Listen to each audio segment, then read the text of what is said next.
All right, guys, what is going on? My name is Tubby. Some gameplay. We're going to talk about my experiences with 2K14 at Summerslam. My personal gameplay, I got to play probably like 15, 20 matches with WWE 2K14, and we're going to talk about it.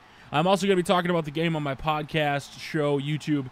It's just wrestling.com. Follow it on Twitter, twitter.com/It's Just Wrestling, no G. The link's in the description. Go over there, subscribe, go say, hey, what's up? I want to talk about it because the first thing we got to do was SummerSlam Access. We got to play the game demo. Me and Pulse got to play. We played with a couple fans, Skinny Bone 16 and his brother. And I noticed a few different things. And, you know, I couldn't make the video last week. That's why I was putting up minute videos of just these small little clips because I didn't have internet at the time and I was uploading from my phone. And, you know, one of my experiences was, one, I think some of the TVs that were there were a little pixelated because it looked a little bad. But I actually like the snappier gameplay. I was a little worried about it, and here's why. If you guys have seen the clips, you know that guys' animations hit faster. Hits, kicks, it goes faster. And, you know, I thought to myself with all that, I was a little worried. I was like, you know, some of the older guys, it's going to look weird when you have a guy like Hulk Hogan. And Hulk Hogan, when we saw a gameplay presentation of Hulk Hogan's versus Andre the Giant, it seemed a little weird because Hulk Hogan's was hitting so hard and so fast, it didn't necessarily look realistic. But then you see it on guys like Rey Mysterio, Daniel Bryan, Dolph Ziggler, and it looks fantastic. And even some of the other guys like Ric Flair, Stone Cold, it looks fine for it. Now, other things that we really got into and I got to experience and play were some of the oh my god moments. Now, the only one I couldn't do out of the new ones was the DDT on the rope apron. I'm not sure how to do it. That'll be one of my first videos once I actually learn how to actually do it. We did do the big foot to the outside, which I think is kind of a cool one. Personally, I don't know if I'll use it a lot. You know, it does give something new. To me, it's not as crazy as some of the other ones, but it's still a pretty good, you know, moment. Other things that we experienced, that's the first thing we tried. We put on like infinite finishers. Everybody else was playing against their friends, trying to beat them, and we're like, no, let's just try to see what's new. The chair, I thought for some reason looked a little different. I may be, you know, just going crazy on that, but you know, like I said, the faster striking definitely felt different. And you know, some of the cool things that I got to do was with John Cena. You got to throw him up in the air. The catapult finisher with an attitude adjustment, I thought it looked great.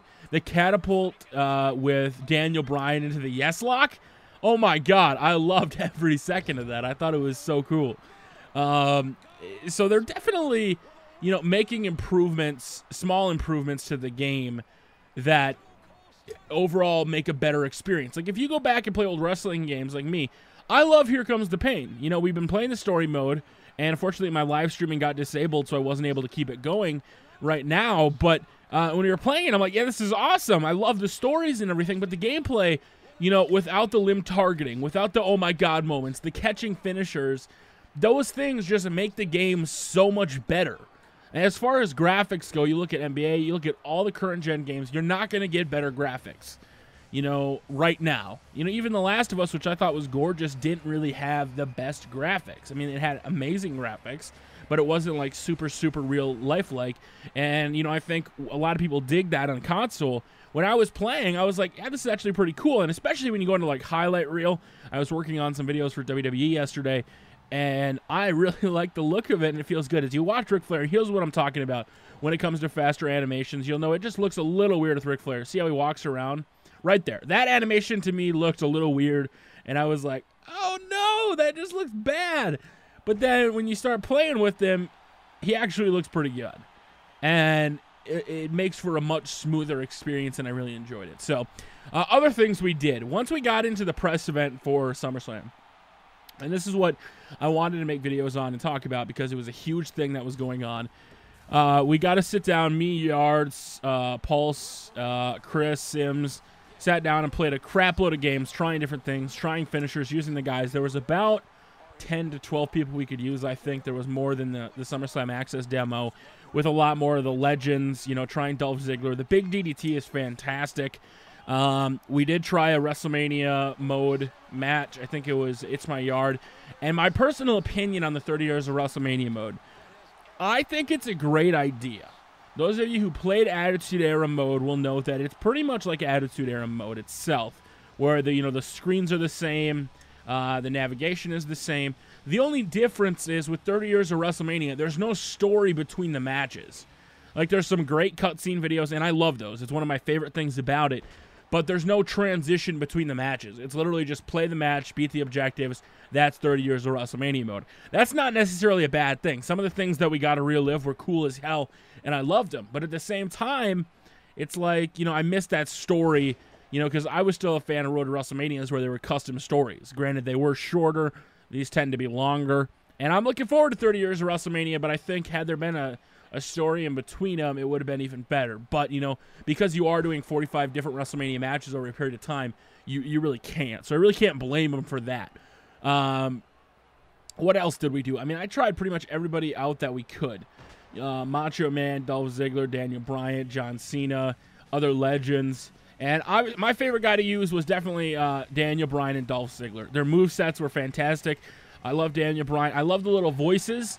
Like right there, I don't know if you can hear it right now, but when they say no in-game and you can do a taunt and he goes, no, no, no, and you can hear the voice, I like it personally. I think they did a good job with it. So, I mean, that's pretty much it for my SummerSlam experience. We got to play a bunch of matches, and I thought the gameplay felt a little more crisp, smoother. The new drag animation is awesome. I had a little bit of trouble doing the LTRT, to drag. Unless they were in a certain position. I don't know if they've changed that or if I was just doing something wrong. But overall, I liked it. And I think you guys are really going to enjoy the game when it comes out this October. So if you have any questions about SummerSlam, anything from the 30 years of WrestleMania you want to ask, if I can, try to. Feel free to leave it in the comment section below. And I'll try to answer as many questions as I can. Follow me on Twitter, twitter.com/Tubby. It's just wrestling.com and twitter.com/It's just wrestling. No G. Until next time, my name is Tubby, and we will see you all later. Yeah.